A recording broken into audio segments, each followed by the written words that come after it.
एक बार की बात है, एक आलसी व्यक्ति एक बौद्ध भिक्षु से कहता है, मुनिवर मेरे पास बहुत आलसपन है, जिसकी वजह से मैं अपने जीवन में जो करना चाहता हूँ वह कर नहीं पाता हूँ, मुझे कुछ रास्ता दिखाएं।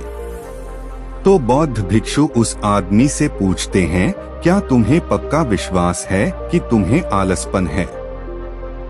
वह व्यक्ति कहता है, जी मुनिवार, केवल मैं ही नहीं मेरे पूरे गांव के लोग कहते हैं कि मैं आलसी हूँ। वह बौद्ध भिक्षु उस व्यक्ति से कहते हैं, परंतु क्या तुम्हारे पास इस बात का कोई प्रमाण है कि तुम वाकई आलसी हो?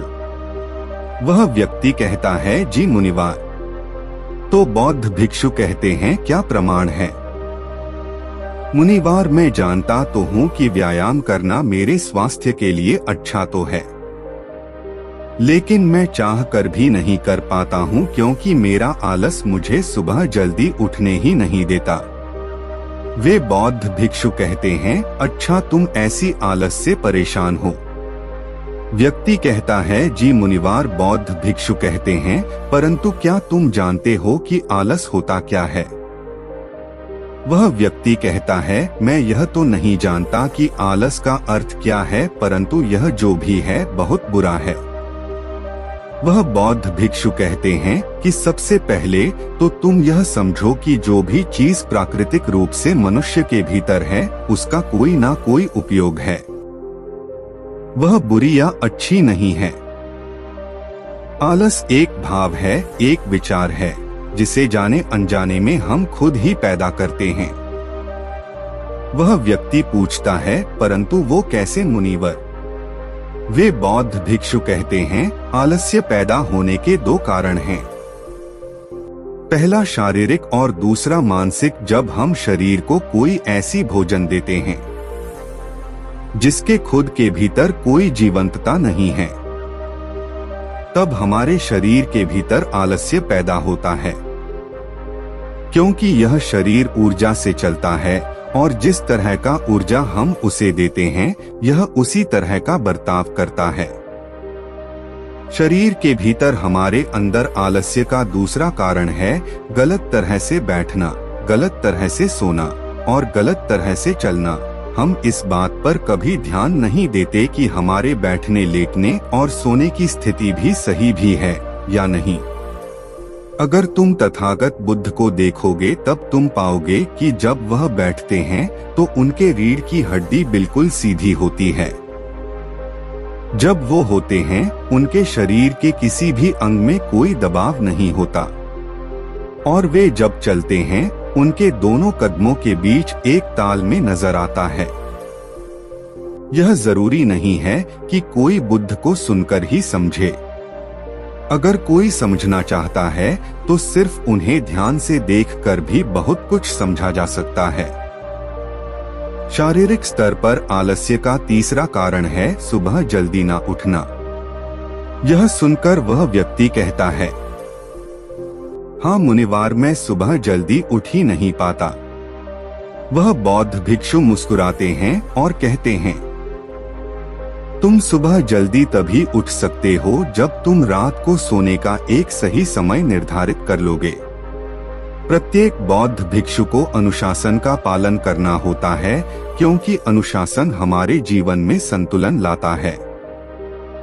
ज्यादातर लोग अनुशासन को बुरा समझते हैं क्योंकि उन्हें लगता है कि अनुशासन उन्हें बांधता है, जबकि असल में यह है कि अनुशासन हमें बांधता नहीं बल्कि मुक्त करता है।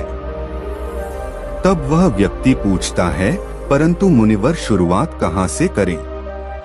सही तरह से भोजन करने से, सही तरह से बैठने, लेटने या चलने से, या सुबह जल्दी उठने से? वह बौद्ध भिक्षु कहते हैं, शुरुआत अभी से करो। जो भी तुम इस समय कर रहे हो उसे ध्यान से करो। पहले तुम मन के स्तर पर आलस्य को समझो। वैसे ज्यादा स्थितियों में मन शरीर के कारण आलस्य पैदा करता है। मानसिक आलस्य का पहला कारण है हमारे पुराने गलत विश्वास।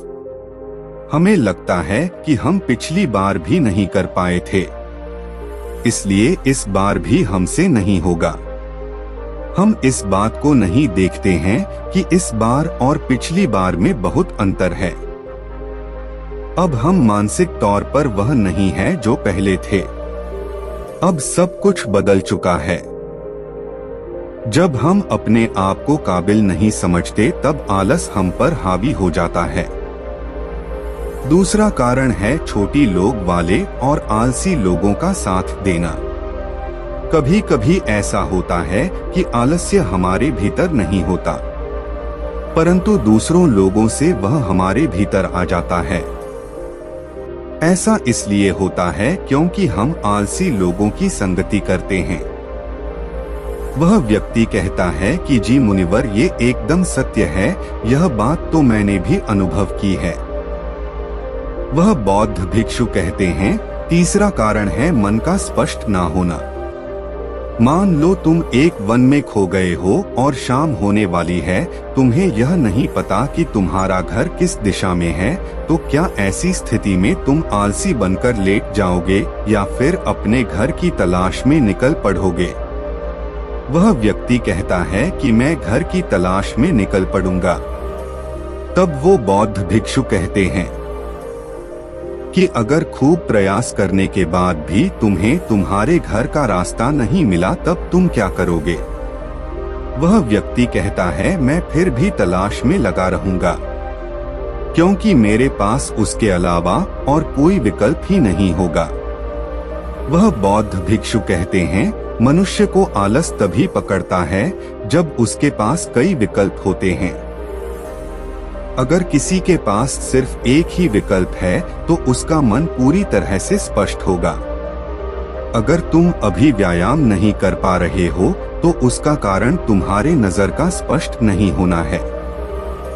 तुम अभी भविष्य में होने वाले रोगों को नहीं देख पा रहे हो। तुम अभी उन रोगों से होने वाली पीड़ा को महसूस नहीं कर पा रहे हो।